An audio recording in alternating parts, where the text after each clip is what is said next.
yi ñu ngi leen di nuyu di leen dalal jàmm ci plateau l'invité de la mi-journée dellu si waat nañu nag di waxtaane rek xew-xewu jamono xew-xew bi nag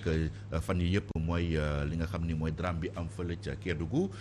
benn jigéen bu doon mucc far yàlla def mu ñàkk bakkanam moom ak doomam yëpp loolu nag indi woon coow ñu jàppoon si ñetti nit ñu doon liggéeyee kër docteur jamono ji nag bàyyi nañ leen waaye dañ leen placé sous contrôle judiciaire ngir waxtaane loolu nag ñi ngi dalal docteur Abdoulaye Diakhaté moom gynécologue obstétricien la nekkoon interne des hôpitaux fii ci Ndakaaru nekk chef service maternité bu hôpital régional bu Kolda bokk ci association des gynécologues du Sénégal ak itam ci syndicat bi di SAMES docteur Diakhaté maa ngi lay nuyu. maa ngi lay fay monsieur Faye. ñu ngi lay gërëm bu baax. maa ngi lay gërëm man tamit nga jóge ci fu sori Kolda ñëw pour wuyu si suñu invitation. ok man maa lay gërëm si invitation bi. waaw jamono ji comme ni ma ko waxee xol yi xawoon na tooy tuuti ba ñu déggee li am fële ca Kédougou ñu jàpp seen i naataango yéen tamit waa SAMES ngeen décrété woon 48 heures sax tey jii ci talaata ji lay jeex dégg nañu sax ay ku si mel ni maître Massokhna Kane ne seen grève boobu daal dafa illégal ba pare c'est injustifié lan ngay tontu ci loolu. waaw bon tout d'abord damay jaale ñu ñàkk donc du jaale la famille yu madame Diallo d'accord di ñaan yàlla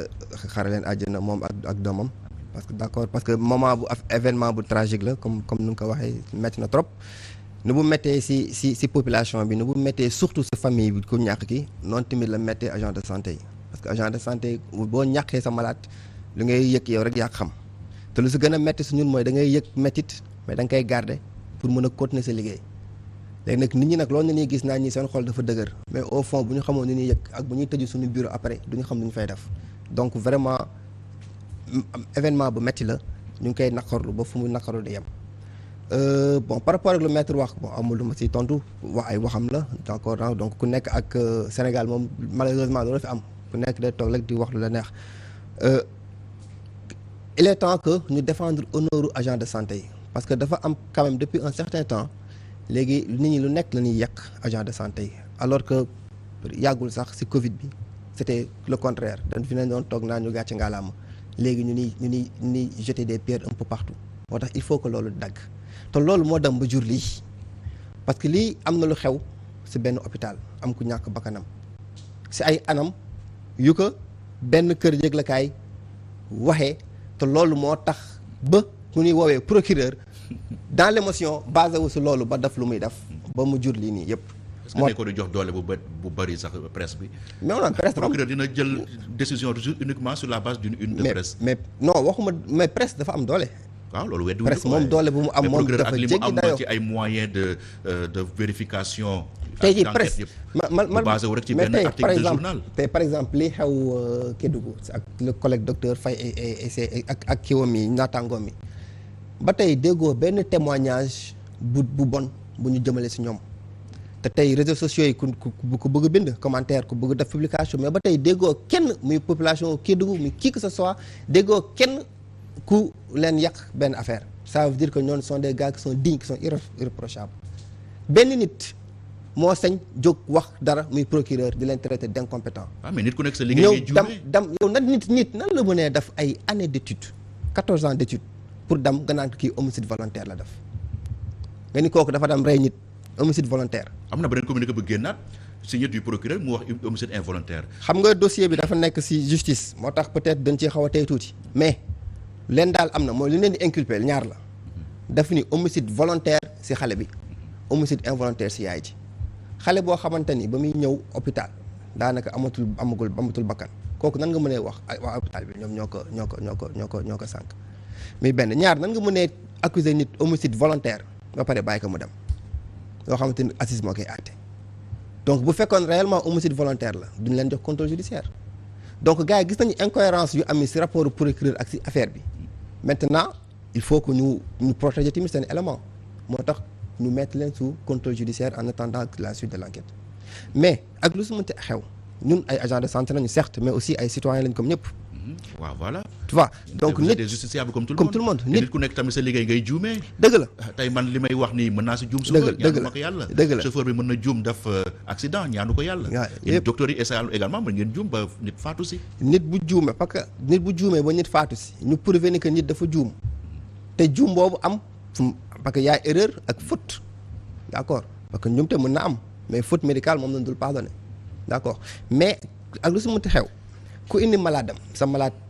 ñàkk bakkanam am nga droit poser wu des questions am nga droit ni lu xew mën nga ko laaj agent de santé bi bu la doyul mën nga dem porter plainte loolu ba porter plainte nag fu nga déposer ta plainte ñooñu tamit seen devoir la ñu woote donc médecin bi mën nañ ko woo déglu ko mën na ko déglu tamit placé ko sous mandat de dépôt parce que nous sommes des citoyens amuñu benn immunité donc c'est lu mën a nekk la ñun loolu wax ñu ko mais li ñuy wax mooy nag jaar ci yoon ak enquête bu correct bu approfondi ñu déglu experts yi parce que tey jii yooyu bu amee procureur lu mu waroon ñu ko def mooy woo ordre des médecins ñu envoyé ko expert bi étudier cas bi ba pare jébbal ko résultat am en fonction de ça nag mu mën a wax parce que dafa nekk lu nga xamante ni c'est spécifique c'est spécialisé et moom du expert dans la matière. moom nee na am na médecin chef foofu bu mu déglu. non médecin chef bu mu déglu non mais ñooñu daf leen convoqué ci cadre affaire bi loolu da leen déglu mais médecin chef bi du expert l'expert bi ordre des médecins moom moo ko war a jébbal parce que on parle de gynécologie obstétrique donc l'expert doit être un gynécologue obstétricien avéré reconnu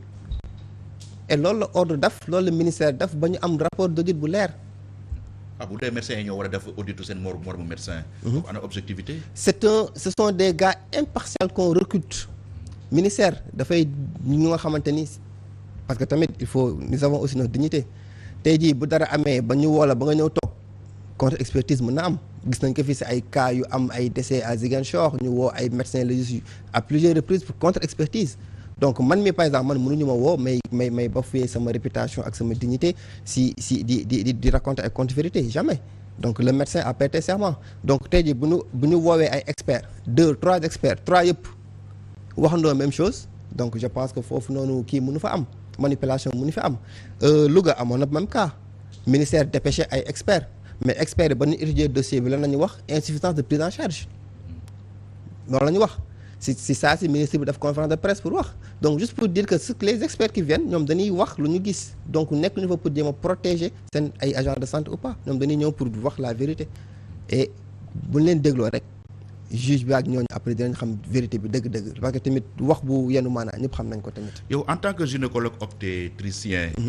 Est-ce que situation bi sa naataangoo di docteur Léonce Faye nekkoon. yow bu doon yaa fa nekk ba femme bi ñëwee. ngir mën a accoucher. est-ce que li mu def moom docteur bi yow moom nga doon def. docteur Léonce ñun dañ naan ko gàcce ngalaama di ko marsawu tamit mais naan ko gàcce ngalaama parce que jàmbaar la héros la. lu mu def noonu bokk na ci pathologie maanaam feebar bu ñuy wax dystocie des épaules moom mooy complication bu gën a redoute boo xamante ni gynécologue yëpp bu ñuy yeewu di dem liggéey dañuy ñaan yàlla bañ ko am parce que complication bu garaaw la bu raar la te biy ñëw doo ko xalaat di nga gis ñu liggéey seen carrière ba pare duñ ko mës a gis parce que dafa raar. visite yeeg yooyu visite prénatale yeeg yooyu mënoo ko gis. da nga koy ñort par exemple comme ci cas bi. boo gisee ni que peut-être xale bi dafa taay moo tax bu xale bi taayee yenn taay ñu koy opérer. waaw boobu nee nañ 4 kilos la def. moom loolu la procureur bind procureur ko bind. waaw loolu la procureur bind donc moom moo ko bind man dafa am lu ma tënk muy secret médical te loolu pour rien au monde ma koy violer sama. rien au monde dans le domaine du public. non c'est pas dans le domaine du affaire bi mi ngi sur la place publique. le procureur c'est le procureur. tey les experts ak les professionnels mi waa ministère de la santé génnee nañu audit boobu yëpp liir ko doo si gis antécédent wu malade bi doo si gis dara si malade bi parce que dañuy respecter secret médical donc ñu loolu moom àdduna du yàgg ba ñu wàcc loolu donc parce que ñun loolu mooy tax malade am confiance bu ñëwee si bureau médecin mën ko jébbal lépp lu ko fi indi moo tax médecin bi bu nekk yéegal si table bi simeeku mu yéeg si table bi simeeku parce que secret médical boobu malade bi loolu la xam te noonu loolu pour rien au monde ñun agent de santé ñu violer ko d'accord donc dystocie des épaules boobu man su ma fa nekkoon tamit mën na am te même chose laay def parce que docteur Léonce def na lépp lu mu waroon def étape par étape dafa nekk feebar boo xamante ni dañ naan la ngay def lii bu marché wul nga def lii bu marché wul nga def lii donc moom loolu la def ba àgg nag si bu nga xamante ni mooy l'extrême mooy amyotomie. Amyotomie daal mooy ñu dagg yaram bi.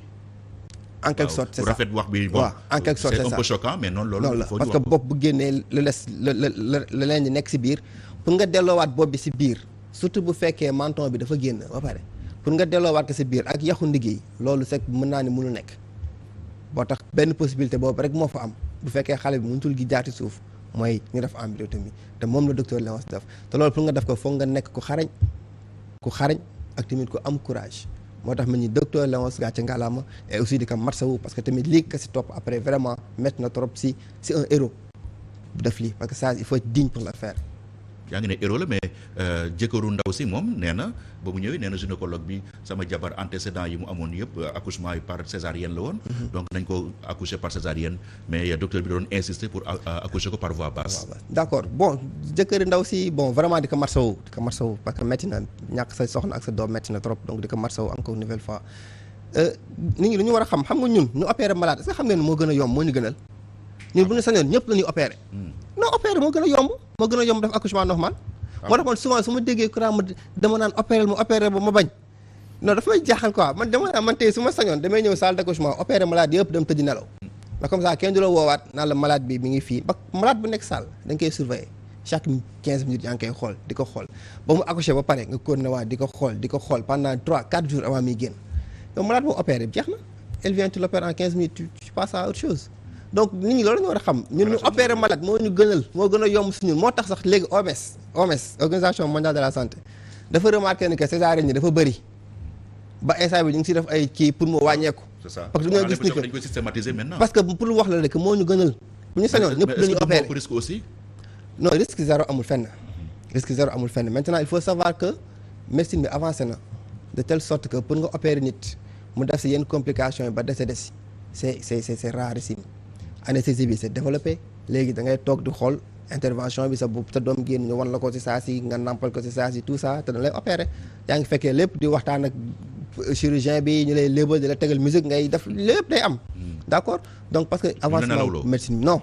sauf waaw mën na la bañ a nelawloo parce que y a des situations yi nga xamante ni dañ lay nelawloo. mais dans ce cas de figure bu Kédougou bi femme bi dañ ko nelawloo. c'est le dossier médical donc dama si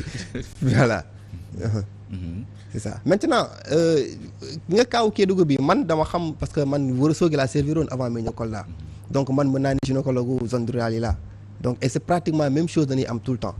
ay malades yu ñuy référé ñuy bañ a ñëw lan moo tax du ñu ñëw nag xamuñu am na ñu nga xamante ni dañ naan su ma demee dañ may opérer te damaa bëgg accoucher normal surtout bu fekkee dañ la opérer benn yoon ñu xam ne que buñ la opérer waatee c'est fini parce que Sénégal buñ la opérer ñaari yoon sa yeneen accouchement yëpp dañ lay continuer di opérer. d'accord moo tax am na ñenn ñu nga xamante ni bu leen opéré benn yoon ñu wax leen demaat leen hôpital dañuy bañ ndax dañuy jéem a forcer accouchement normal par voie basse ba tax na duñ dem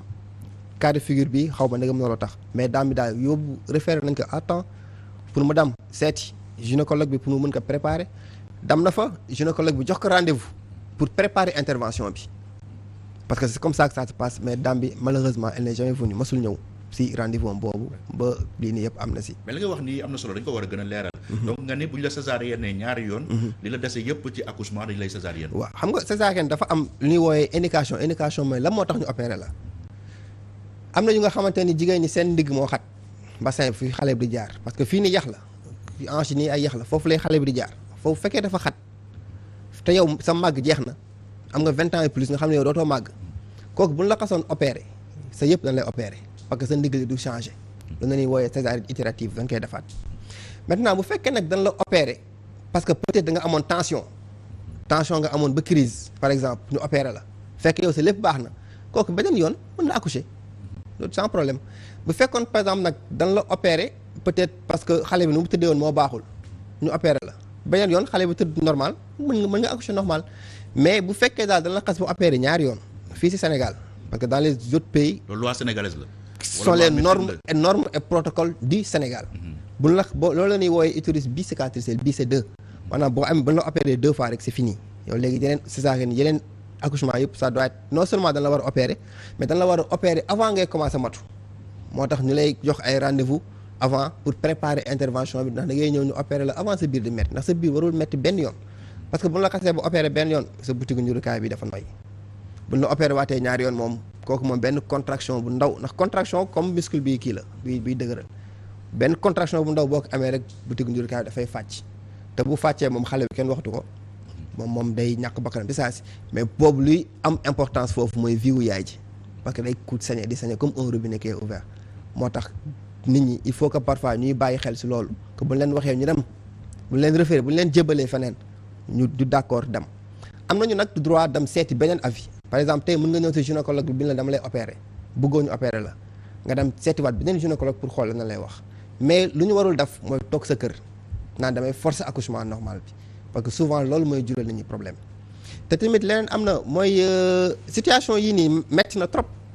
mais tamit dafay montrer l'insuffisance manquement yu am suñu système de santé bi malheureusement surtout si zone yu gën a sori boo jëlee Kédougou ñu la amul banque de sang Kédougou pour ñu am benn poche deret benn poche rek fii lañ koy commandé ci Dakar transfusion sanguine foofu nañu defee seen ay commande yóbbu Kolda fu ma nekk ñun am nañu chance ba dañu am laboratoire bi nga xamante ni ku ñëw pour may deret rek mën nañu la prélever traiter sang bi jox ko malade bi mais Kédougou ñu chance bu ndaw boobu ñu am sax ñoom amuñu ko d'accord donc loolu bokk na ci benn affaire bi nga xamante ni il faut que tamit suñu njiit yi c'est vrai que def nañu lu bëri ci santé loolu moom kenn du ko weddi tabax nañu hôpitaux yu baax defar nañ ay matériel recruter nañu tamit ay nit mais il faut que ñu continuer waat di gestu région yu gën a sore ci dëkk bi ñu xam ni que foofu vraiment ça reste beaucoup de choses à faire parce que tey jii bu ñu waree évacuer malade bi mooy fayal boppam carburant bi dem ci ambulance bi te dafay nekk ay ambulance yu nga xamante ni daanaka amul dara ci biir du ay ambulance mi comme car rapide la rek y a rien dañ ko tuddee ambulance rek peinture bind ci ambulance mais y a rien c'est pas médicalisé ba pare malade bi ñu ne que il faut nga fay carburant te li muy fay lu mu néew dina doon 25 000 francs donc loolu noonu te loolu yooxu nañ ko fu nekk. léegi bu amul moyen yooyu nag. retard lay doon. retard parce que retard lay doon. mara day taali parce que souvent ce qui se passe moo tax bu ñuy nga agent de santé bu ñuy saaga ak du ñu kii daf ñuy metti parce que souvent du ñuy toog di cotiser suñu biir man mii yëpp naa malade biy sañe yëpp ko sama oto bi yóbbu hôpital ndax dañ ma woo ni ma malade bi mi ngi sañe ma toog yi gisuma ko ma woote ma dem si poste de santé ba jël malade bi yëpp ko sama oto yóbbu oto bi takk lépp ak deret te yooyu du doon benn du doon ñaar duñ koy def donc on se sacrifie pour les malades mais donc bu ñu yeewoo rek gis ensuite yenn type d'insultes yi ça nous fait tellement mal nous ne sommes pas irréprochables ay nit lañu comme ñëpp bu ñu juumee dañu war a wax da ngeen juum dañu war a duma d'accord mais quand même nañu teg affaire yi ci yoon ñu def ay enquêtes yi correctement pour mën a situer responsabilité yi. ces relations ak patients yi ak accompagnants yi changé wul depuis quelque temps. loolu changé na depuis histoire Louga bi lu mu indi mooy am na ay malades yu nga xamante ne léegi dañoo ragal hôpital am na ñu nga xamante ne dañuy ñëw mais dañuy ñëw ak xadar surtout seen borom kër bi leen di indi dañuy ñëw pour xeex sama jabar laa indi da nga koy xool léegi te yooyu noonu yëpp pour man jaru ko te dafay gën a créer retard parce que xuloo boobu noonu temps boobu ñuy toog naan noo da ngay dugg ak doo dugg yow sa jabar mi ngi sonn mi ngi sañe peut-être wala xale mi ngi sonn tout ça donc pour man jaru ko nañu ànd ak dal encore une nouvelle fois ay ñu joxaat confiance agent de santé te ñu xam ne que ñun ñoom lañ fi nekkal te gis nga histoire yi ni yëpp di am man benn appel rek laay lancé pour sama collègue médecins yi ñun ñii les jeunes médecins ak tamit ñu nekk ni spécialisation man leen lii bu mu leen découragé te dinañu continuer si suñu lancé bi maanaam dem si zone yu gën a sore ci Sénégal fu nga xamante ne foofu la ñu soxlawee te dañ fa des. mais li nga expliqué ni tuutal xale yi. moo tax ma ni leen bu ñu bàyyi parce que yii dina amaat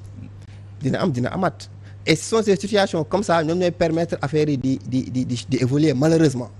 ñu rek lay affaire di évoluer benn cas am gars yi coow si ñu fatt benn affaire ñu demaat parce que tey jii su ma jëlee hôpital Kolda bi ma nekk man su ma ni woon foog lépp mat pour ma liggéey hôpital bi du mos a liggéey parfois da ngay opérer courant coupé nga jël sa téléphone gars yëpp taal seen téléphone ngay opérer léegi malade boobu boo paree woon fàtte si biir benn affaire mun nga def laa une horrible docteur Diakhaté a oublié une compresse. une boobu dafa traumatisé. Ça a traumatisé tout le monde et ça a même traumatisé même le procureur de telle sorte que ça l'a même induit si lu ñëpp ñu xam. d'accord donc conditions yi ñuy liggéeyee yooyu dañ ko war a xoolaat parce que vraiment des na beaucoup parce que ñu nekk ñi si hôpitaux yu nekk si àll bi ñu tey jii bu ñu ñëwee fii dama opéré si hôpitaux Dakar yi dañuy mel ni ku nekk Paris. parce que dañ naan waaw alors que fii la ñu jàngee mais dem nañu fee tàmm médecine brousse bi ba fàtte nañu sax léegi lan mooy qualité de travail. parce que on fait juste pour sauver les malades mais bu ñu doon bëgg am le minimum je vous assure que dañuy arrêter parce que du mën a dem ba da ngay dem sax ba gants yu ngay sol gants yu ngay soxla pour xool malade gants du am da ngay obligé di bindal malade bi muy dem di jëndi gants muy dem pharmacie ñu koy jaay ay paire gants comme temps corona bi ñu ko gars yi doon defee si feu rouge yi di jaay ay gants actuellement da ngay dem hôpital ñu koy def ngay bindal malade bi ay gants muy dem di jënd ay gants d'examen. donc tout ça man je me dis que peut-être suñu autorités yi xamuñu la xew ci hôpitaux yi man c'est ça que je me dis. yaakaar nga ne xamuñu ko. non parce que en fait mënuñu gis leen nii bàyyi ko noonu. tey jii hôpital Kolda dara ump leen si. tey jii hôpital Kolda boo duggee sa hôpital bi pour dem maternité wala pour dem urgence yow mii boo fa ñëwoon doon nangu dugg ak sa oto ndax xam nga ne booy dem muy yàqu. c'est une route qui est hyper caouteuses alors que ça ne fait pas 1 kilomètre ñu koy jooy depuis combien de temps mënuñu fexe ba defar tali hôpital régional de Kolda bi mooy si entre hôpital bi ak jëm ci service bi léegi ambulance day référer malade sage-femme day référer malade ñu koy laaj xaalis pour ambulance bi mu koy retard ambulance bi ñëw daw lu mu mën ba dugg biir hôpital daw 2 à l'heure parce que tali bi baaxul secousses ak yooyu mu gën a aggraver état wu malade bi donc tout ça dafa nekk ay situation yu ñuy dund yu nga xamante ni nit ñi population bi xam nañ ko bu baax parce que population Kolda par exemple bu ñu ñëwee ba dugg Kolda gis na hôpital bi men xam nañ ne seen hôpital bi jaarul yoon autorités yi bu ñu fa ñëwee di def ay dons di def machin chose ba gis na bu men xam nañ ko hôpital bi jaarul yoon ku ñëw Kédougou ñun la Kédougou amul banque de sang nga xam ne qu'il y a un problème Kolda c'est toute une région il y a 3 départements 2 blocs moo fa am muy Vélingara ak hôpital régional te Vélingara amul sang donc bu amee malade bi sañee du ko opérer da koy référer Tambacounda parce que moo gën jege donc malade bi sañee nga référer que de Vélingara à Tambacounda damal hôpital Tamba nga laaj leen malade yu ñuy référer ñu fay accès yan anam la ñuy accès boo jëloon taux décès yi ngay am si hôpitaux yi 80% yëpp ay évacués lay doon te presque ay arrivé décédé la ñuy doon parce que dañuy sañee si yoon bi ba seen sang jeex on a besoin dañoo soxla gars yi remonter waat plateau médical dans les zones difficiles et il faut que les autorités vraiment pour effort yu ñu def yëpp gis nañ ko mais bu ñu si bàyyiwul xel effort yooyu yëpp dina rës parce que population bi nga xamante ni moom moo ko war a soxla dëgg-dëgg du gis lu demee noonu. voilà bàyyi naa la nga def sa cri du cœur. léegi maintenant seen xeex bi maintenant lan mooy suite bi. suite bi mooy saa yi bàyyi nañu seen naataangoo yi. mais dañu leen placer sous contrôle judiciaire cela veut dire que donc combat bi day continuer. combat bi day continuer jusqu'à ba ñu bàyyi leen. ba def enquête bi ñu bàyyi leen def pression sur justice bi daal. non justice mënuñu def pression si moom. alors ngeen def nii kay. non nous sommes juste dans notre rôle de défendre nos collègues. non ñu ngi suñu rôle de défendre suñu collègue comme ni ñeneen ñi tamit nekkee seen rôle dañu saaga d'accord maintenant lu ñuy wax rek mooy di ñaan presse bi encore une nouvelle fois parce que presse bi rek moom moo mën a régler problème bi mooy lan en posant des débats yu leer avec les principaux concernés ñu wax ci affaire yi. loolu la ñuy def nii de ñun. voilà ñu ngi ciy jouer suñu rôle. ñu ngi ciy jouer seen rôle et je vous remercie au nom de Blasgo et de tous les gens de santé ñu ngi leen ciy remercier ci opportunité bu ngeen ñuy may pour ñuy wax ak askan bi. parce que il faut que askan wi xam ne que ñun ñoom lañ fi toogal. mais tamit il faut ngeen di communiquer régulièrement bu drame bi amul woon gaw ma ni di nga ñëw toog fii. loolu dafa yàgg nekk benn problème mu médecin. le médecin était toujours dans sa bulle. toog du wax ak kenn dafa. mais léegi loolu boo ngeen xoolee c'est fini léegi da ngay gis sur réseaux sociaux il y a des groupes de médecins de trucs on parle là. boo demee en France bu amee un sujet d'actualité surtout médicale. mais médecins yi dañuy dem ci plateau yëpp toog éclairer opinion bi. mais est-ce que yow am nga difficulté pour am ma. peut-être que da nga naan peut-être kii bi circonstance moo tax mu yomb noonu mais fii ku bëgg wax ak agent de santé ak n'importe quelle heure mën nga wax ak agent de santé. waaw mais oui mën nga wax ak moom mais invité ko sur un plateau comme ni nga ko defee nii. mu ñëw toog leeral lu bëri. loolu c'est difficile. waaw peut-être c'est un problème de temps la tout ça mais ça change parce que léegi médecins yi ñu ngi génn ñu ngi wax. bu leen invité ñu ngi ñëw ñu ngi wax parce que il faut que ñuy waxtaan ak askan wi mais aussi il faut que presse bi tamit di si jàpp parce que effort ñuy def yi pour dem di jëli benn version. bu ñu defoon même effort tamit dinañu am beneen version bi te bu ñu defoon tamit même effort dinañu xam un peu part de vérité wu am actuellement ñu ngi parle mais est-ce que fii am na journaliste bu toog ba lire convention des hôpitaux du Sénégal mais bi ngeen koy liroon da ngeen di rendre compte de pas mal de choses tey jii hôpitaux yi ñun ñoo gën a xam ne que hôpital dafa metti parce que ñun certes ay médecins lañu mais aussi ay pères de famille lañu ay malades lañu. dañuy yóbbu suñu ay jabar hôpital dañuy yóbbu suñu ay doom hôpital ñun suñu wàllu bopp dañuy feebar dem hôpital xam nañu hôpital dafa nekk hôpital métti na métti bi nga xamante ni surtout si malade bi day dugg ba génn lépp moo koy jënd léegi wax naa la kaaw hôpital Kolda nga xamante ni malade pour gant dañ koy bindal ma dem jëndi gant pour ñu mën ko xool dañ koy bindal gant pour ñu mën ko xool xam nga yooyu noonu yëpp médecin bi lu mu si mën si dara incendie bu amee hôpital ñu jàpp agent de santé bi tëj agent de santé bi moom lan la mën sax si monter ampoule ba incendie am ñu ni que moom mooy responsable bi. waaw bu dee début incendie bi fekkoon na ko fa kay dina jël les matukaay ba sauver nit ñi. man de su ma toogoon plateau bi tàq ma xam ni que tàqaay bi mi ngi damay daw nii dem jaar ni dem il faut qu'on se dise la vérité aussi nous ne sommes pas des commandants de bord ba nga xamante ni bu dara amee yaa war a mujjee génn. bu incendie amee maternité wala bloc wala fenn nga xamante ne yow mënatoo sauver nit ñi da ngay rawle sa bakkan tamit. si cas yi ñuy wax ni fan yi yëpp. waaw ba incendie bi di am. ñu fa nekkoon war a gaare nekkuñu fa woon. peut-être loolu moo gën a empirer situation bi. bon ce que les gens disent et je ne pense pas. parce que xam nga tamit juge tamit da def liggéeyam moo tax souvent ñu arrêté ay nit ñu jugé leen ñu libéré leen c'est parce que au fond juge bi def na enquête am ba xam ban mooy part de vérité bi mais seulement comme lu mu ko waxee léegi mooy presse bi encore une nouvelle fois ñoom di leen intéressé mooy buzz bi mooy ci tàng bi la ñëpp du yóoxu mais après suite bi kenn du si topp pour dem xool enquête bi lañ fa doon wax yenn preuve moo gën a gën preuve génnul du leen intéressé buzz bi moo leen intéressé ak fin bi pour ensuite du ñëwaat wax même chose encore kii nañu arrangement la ñu affaire yu suuf et tout ça alors que c'est pas comme ça donc encore une nouvelle fois vraiment monsieur Faye j'invite encore la presse mu ñuy jàppale suñu liggéey ñuy wax population bi dañu xam ne que ñun ñoom lañ fi nekkal ñun suñu collègues yi ñu leen di wax ni que ñun ñi agent de santé principalement les gynécologues kii bi ñu nekk duñ ci wàcc benn yoon dinañu continuer dem ci zone yu gën a métti te dinañ continuer rayante pour ñoom dinañ continuer def lépp lu ñu mën pour affaire yi avancer te lii duñu décourager mais ñoom tamit ñu jàppale te di déglu tamit lu leen di suñu sage-femme yu brave yooyu jàmbaar yooyu lu leen di xelal. voilà jërëjëf docteur Abdoulaye Diakhaté nga nekk gynécologue obstétricien nga nekkoon aussi interne des hôpitaux fii ci Ndakaaru jamono ji yaay chef service maternité ca hôpital régional bu Kolda nga bokk ci association des gynécologues du Sénégal ak itam ci SAMES ñu ngi lay gërëm bu baax. ok maa ngi lay gërëm monsieur Faye. bien merci. mbokk yi fii la ñu yem ak yéen ci invité de la mi-journée ñu ngi leen di gërëm ci li ngeen ñu doon suivre di leen jox rendez-vous suba ak jàmm jërë ngeen jëf.